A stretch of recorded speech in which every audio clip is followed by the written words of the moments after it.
Hello, my name is Amelia and I am 26 years old. A few years ago, life seemed perfect to me. My dream of having a loving family was always there, and when I met James, I knew I had found the man who would make it come. He was charming and attentive, and seemed to share my vision of building a future filled with love and happiness. James and I got married very quickly. In the beginning, everything seemed like a fairy tale. He was a considerate and thoughtful person who frequently surprised me with small gestures that made me feel special. We would dedicate hours to discussing our future and envisioning a home filled with laughter and the pitter-patter of little feet. I believed that I had found my soulmate. It wasn't long before life gave us a reason to celebrate. We found out that I was pregnant. James was as excited as I was, showing me affection and promising to be there for me every step of the way. The early days of my pregnancy were some of the most joyful moments of my life. I envisioned us as a team, ready to face the challenges of parenthood together. Looking back now, I can see that there were small cracks in our relationship even then. James's smiles and enthusiasm were sometimes rehearsed and forced, but I chose to ignore those feelings and concentrate on the positive. I believe that every relationship has its ups and downs. As the weeks passed, I focused on preparing for the arrival of a child. I dreamed of the perfect nursery and searched stores for baby clothes. I read every parenting book I could find. James, however, began to pull away. At the time, I convinced myself that it was just nerves about becoming a father. I was unaware of how the small cracks in our marriage would turn into huge chasms that tested me in ways I couldn't have imagined. As time went on during my pregnancy, my excitement grew. I spent all of my time preparing for our baby, but James's behavior started to change. Initially, he accompanied me to doctor's appointments and inquired about my health, but his enthusiasm appeared to fade. I convinced myself that it was a result of stress. It's possible that he was anxious about becoming a father. Our ultrasound appointment was the turning point. The doctor revealed that we were having a girl. I was filled with joy, already picturing all the beautiful moments we would share. James's response was not the same. His smile faltered as he asked the doctor, "Are you sure it's not a boy?" The comment stung, but I quickly brushed it off. I didn't want to believe it was a sign of something deeper. While at home, I made an effort to include James in the preparations. I showed him baby clothes, asked his opinion on names, and even allowed him to select the crib. His replies were indifferent. One evening, I excitedly held up a pink onesie that I had bought. "Isn't this adorable?" I asked. He sighed and said, "What if the next one is a boy?" His words hurt, but I didn't argue. I informed myself that he only required some time to adjust. Yet, as the weeks went by, his detachment became impossible to ignore. James started coming home later, claiming that work was busier than ever. While he was at home, he occupied most of his time with his phone or watching TV. He barely acknowledged me or the baby we were supposed to be welcoming together. I confided in my best friend Jessica. She gave me some comfort by saying that men handle these things differently. He will come back. Despite everything, my focus was on getting ready for motherhood. I read, planned, and organized, convincing myself that I was capable of handling anything for my baby. But deep down, I couldn't ignore the fear that James's growing indifference was the beginning of something far worse. The labor was long and exhausting, but when I heard the first cries of my baby, my heart filled with joy. "It's a girl," the doctor announced with a smile, and as I held my little daughter for the first time, pride filled my chest. The doctor's voice interrupted me before I could properly enjoy the moment, saying, "Wait, there's another one."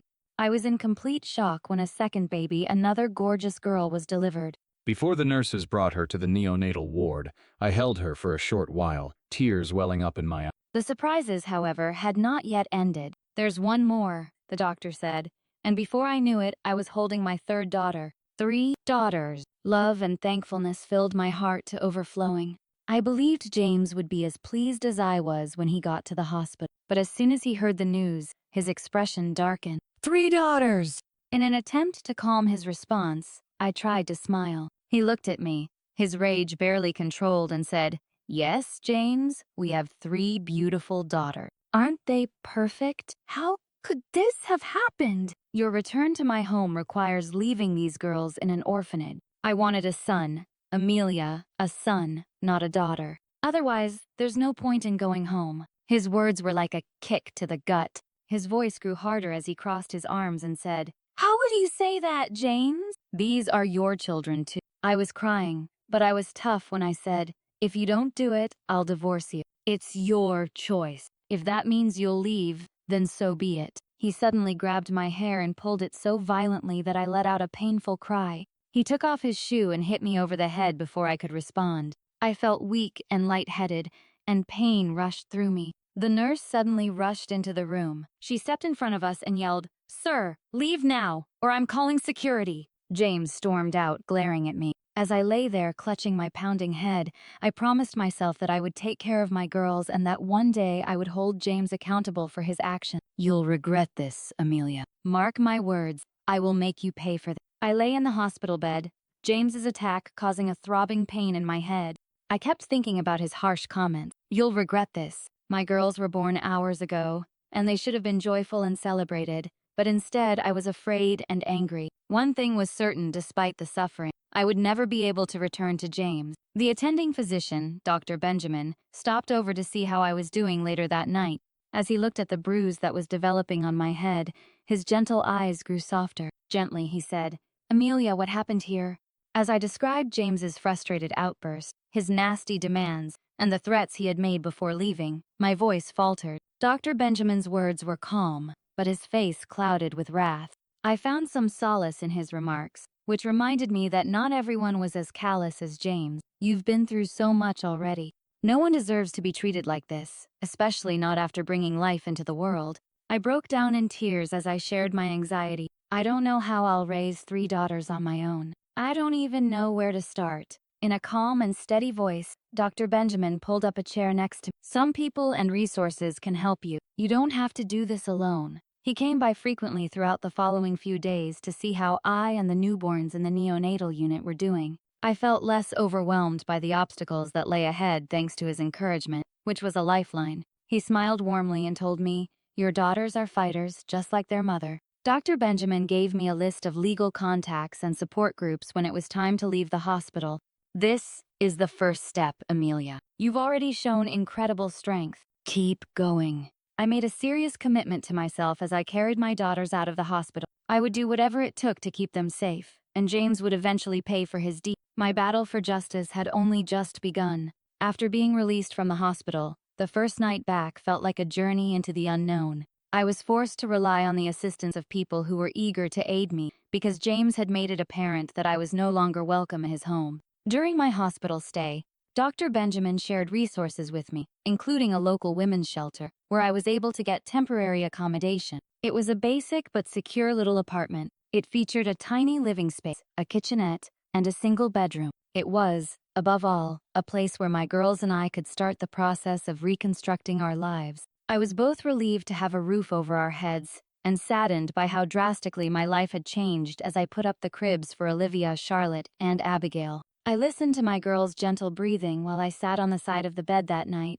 Their naivete and susceptibility strengthened my determination. I will do everything it takes to give them the life they deserve. I got in touch with Ms. Walker, the attorney Dr. Benjamin had suggested, early the following morning. I told her all about James's violent outburst, his inability to accept our girls, and his abandonment. "You have a strong case, Amelia. We'll ensure he is held accountable," she replied after listening carefully. After that day, obtaining justice became my main priority. I collected hospital medical documents and took pictures of my wounds. Dr. Benjamin kept checking in on us in the interim, providing both emotional support and medical guidance. The challenging days felt easier with him around. The apartment provided me with a sense of security and an opportunity to reorganize, despite its transient nature. Although I was aware that the road ahead would be lengthy, I was resolved to meet it head-on. That night, as I put my kids in their cribs, I vowed to keep my word. I will never allow him to harm us again, no matter how difficult things get. I was at home feeding the girls a week after I filed the complaint when I was surprised by an unexpected knock. I was scared of who it was and my heart was racing as I approached the door. James was standing there when I opened it. There was a mixture of feigned regret and annoyance on his face. There was tension in the room because of him, but I refused to back down. I held Abigail in my arms and said, "What do you want, James?" in a firm voice. He let out a big sigh. "I made a mistake. I shouldn't have said those things, but you need to understand. 3 daughters, Amelia?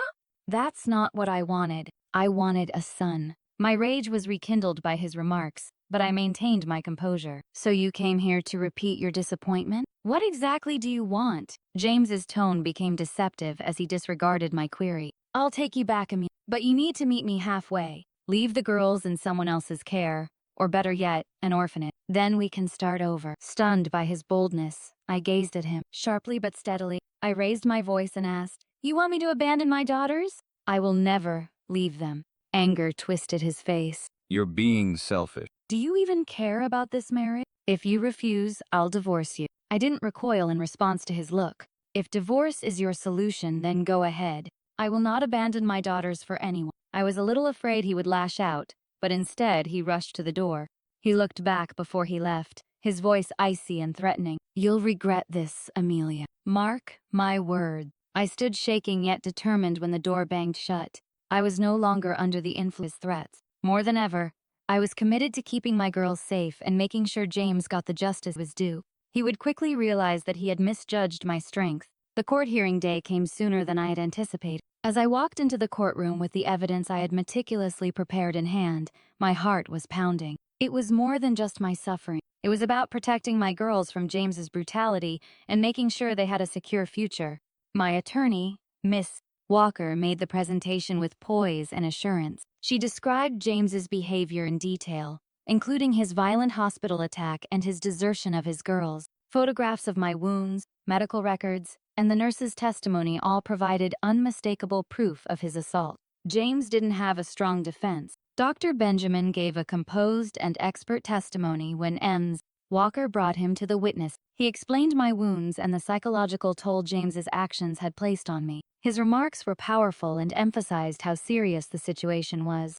I experienced a mixture of worry and resolve as the hearing went on. I looked across at Dr. Benjamin, who gave me a comforting nod from the gallery. I was reminded that I wasn't fighting this battle alone by his presence. The judge finally handed out the decision. I felt a wave of relief as the burden I had been carrying for weeks was removed when I heard the news. James Carter is found guilty of domestic violence, child neglect, and abandonment.